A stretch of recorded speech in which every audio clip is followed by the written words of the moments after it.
This place is 1,000 kilometers away from the trenches in Ukraine. It is located at the edge of the Finnish border and is the heart of the waterways used by Putin's most trusted nuclear submarines, stretching from St. Petersburg to the Caspian Sea. Until yesterday, this place was Russia's impregnable fortress. Now, it is the newest and most unimaginable front in the war. Right here, Ukrainian special forces dealt another heavy blow to the Russian Navy. The Ukrainian Special Operations Forces announced on October 4th that they had struck a Russian Buyan M-class small missile ship carrying Kalibr cruise missiles in Russia's Republic of Karelia. According to the SSO, the Russian missile ship Grad was sunk in Lake Onega in the Republic of Karelia at 0431 local time on October 4th. In its statement, the SSO said, the missile carrier was sailing from the Baltic Sea towards the Caspian Sea. The damage occurred on the right side of the ship's power unit compartment. This high-profile ship has a range of 2,500 kilometers and can carry missiles capable of carrying nuclear warheads. However, this attack was not just about striking a ship. It was the moment of collapse for Russia's centuries-old strategic depth doctrine, the fantasy of keeping the enemy far from its own territory. The fact that such a high-profile target could be targeted and hit in an inland lake, thousands of kilometers away from the Black Sea, the main theater of war, is the first clue to the panic experienced by the Kremlin. Russia's lakes and inland waters, where it even hides its nuclear submarines, are now targets. The waterway to St. Petersburg and the Caspian Sea is now a death trap. This is the moment when the walls of the Kremlin's most protected castle were torn down. The safe harbor myth is now gone. To better understand the magnitude of this strategic earthquake, we must first set the scene correctly. Lake Onega is no ordinary body of water. It is the aorta of Russia's northern military architecture. It is the very heart of the critical White Sea-Baltic Canal, which connects Murmansk, home to Russia's Northern Fleet nuclear submarines, to the Baltic Sea via St. Petersburg. The complex canal system you see on screen is known as the White Sea-Baltic Canal. This is a 227-kilometer engineering marvel, built in the 20th century with the blood and sweat of tens of thousands of Gulag prisoners, connecting the cold waters of the Arctic Ocean to the Baltic Sea via St. Petersburg.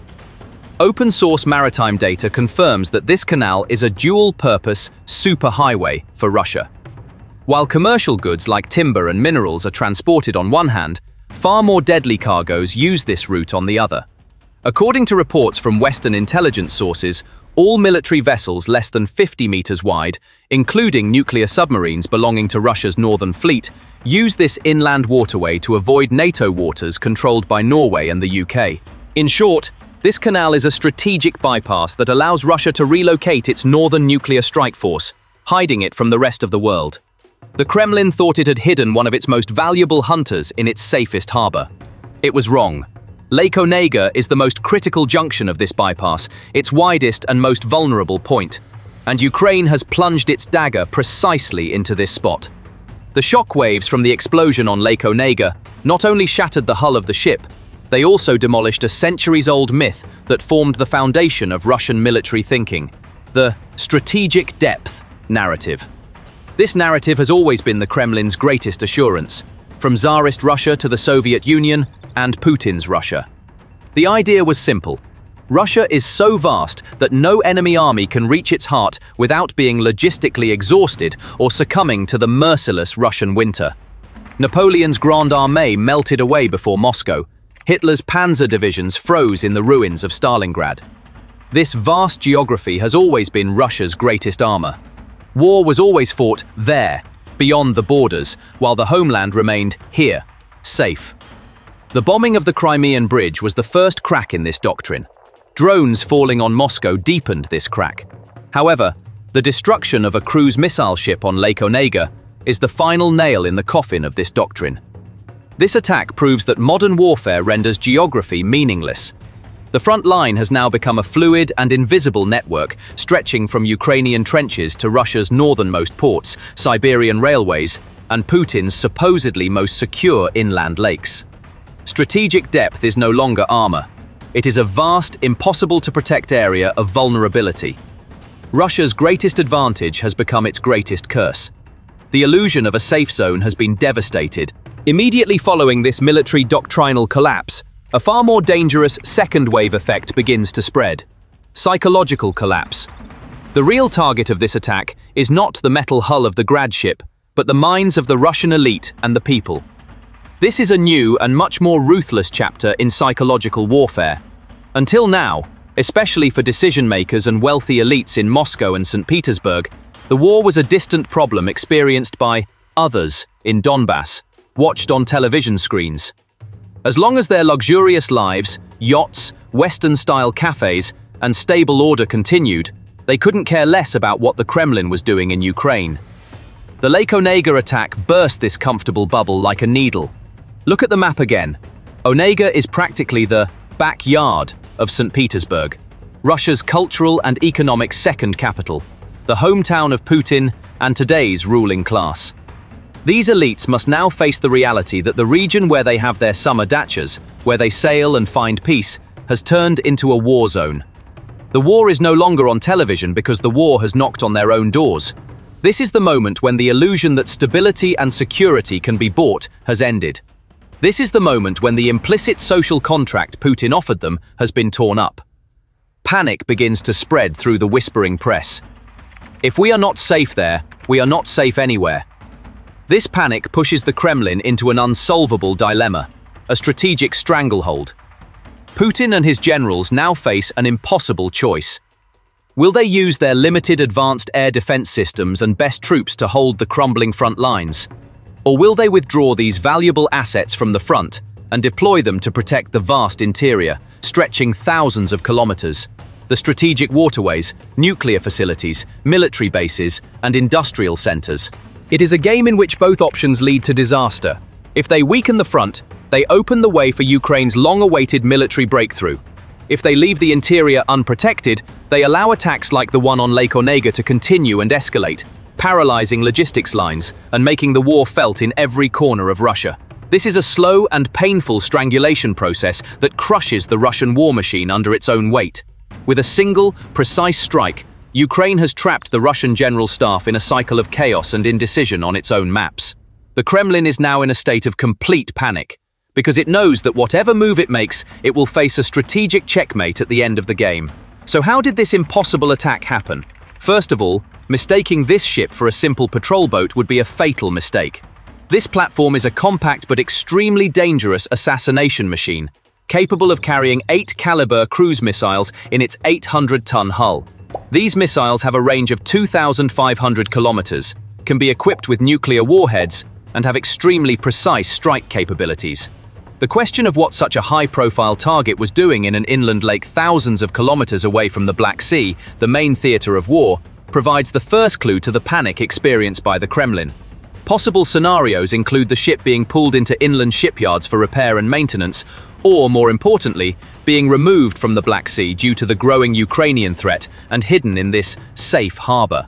However, this decision turned the ship into a target rather than saving it. This brings us to the million-dollar question. How did Ukraine strike this target 1,000 kilometers from the front line, deep within Russian air defenses? There are two main theories on the table, both of which are nightmare scenarios for the Russian general staff. The first theory could be called Ukraine's long arm. In recent months, open-source intelligence analysts have documented that Ukraine has developed and successfully used kamikaze drones, such as the Lyuty, with a range of over 1,000 kilometers.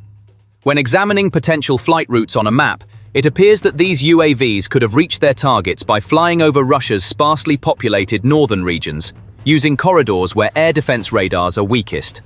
Russia has concentrated its most advanced S-400 batteries and radar systems to protect metropolises such as Moscow and St. Petersburg and the front line along the Ukrainian border. This creates massive blind spots across the country's vast interior. Detecting a drone with a wingspan of a few meters, made of composite materials and flying close to the ground, over thousands of square kilometers of forested and marshy terrain, is like looking for a needle in a haystack. This theory is proof of how porous Russia's airspace is, and that the so-called impregnable air defense dome is actually an illusion. The second, and perhaps more daring theory, is the ghosts within scenario. According to this theory, the attack could have been carried out by Ukrainian special forces operating from within Russian territory, or by Russian partisan groups collaborating with them. This is a much more complex, and for the Kremlin, Much more frightening possibility than a simple UAV attack. This scenario could involve sabotage carried out by a smaller FPV drone or sea drone launched by an operator hidden near the water's edge. The main intelligence directorate, GUR, of the Ukrainian Ministry of Defense had previously signaled similar operations targeting railway lines and military facilities within Russia. If this attack was organized from within, it would demonstrate not only a technological vulnerability, but also a total failure of the Russian security and intelligence apparatus, an act of treason, and how the home front has collapsed. This possibility will prompt the question, who is the traitor, in the corridors of the Kremlin, spark a witch hunt within the FSB, and trigger a wave of widespread internal paranoia. Whichever theory is correct, the result remains the same. Russia has been hunted down in its own home. The attack on Lake Onega is not an isolated incident, but the beginning of a domino effect that will collapse Russia's northern strategy. To understand this strategic checkmate scenario, one must look at the consequences of the incident. First, there is the Grad missile ship. This is not just a military loss, but also the destruction of a symbol. Second is the elimination of the security of the White Sea-Baltic Canal. Now, every military or high-value commercial vessel using this critical waterway is a potential target. This situation will force the Russian Navy to make a decision: either take the risk of using this vital artery or be forced to sail in international waters under full NATO surveillance. Both options severely restrict Russia's military mobility in the north and halt its operational tempo, bringing it to a standstill. This means logistical strangulation of the bases in Murmansk, the heart of Russia's nuclear submarine fleet. The third consequence is economic chaos. This is also the main transport route for billions of dollars worth of natural resources exported from Russia's northern regions.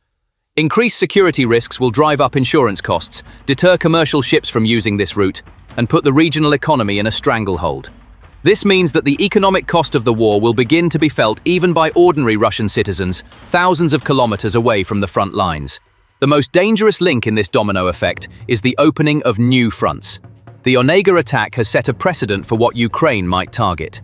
Analysts are currently working on maps showing Russia's most vulnerable and unprotected infrastructure. The locks and dams on the map are the next potential targets. Destroying one could render the entire waterway unusable for months and cost billions of dollars to repair. Similar military vessels sailing on other inland waterways or waiting in ports. Each one is now on the target list of the next Ukrainian drone. Even more frightening are the critical rail and road bridges leading to submarine bases in Murmansk and Severodvinsk, the backbone of Russia's nuclear deterrent. The vulnerability of these targets has been confirmed by the attack on Lake Onega. Ukraine has made it clear that this is only the beginning. This leaves Russian military planners facing a terrifying reality. There is no longer a single front to defend.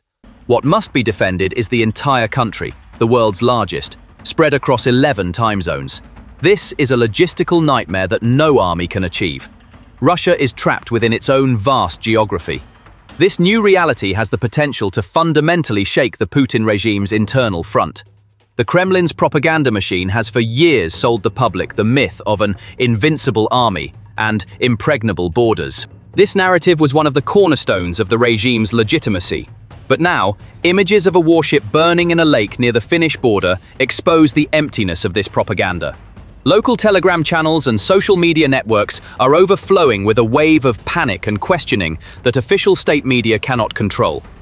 Questions like, where is our air defense? How can St. Petersburg's outskirts be unprotected? And, we thought the war had nothing to do with us, now it's at our doorstep, directly target the government's authority. This is not just a military defeat, but also a crisis of reputation and trust.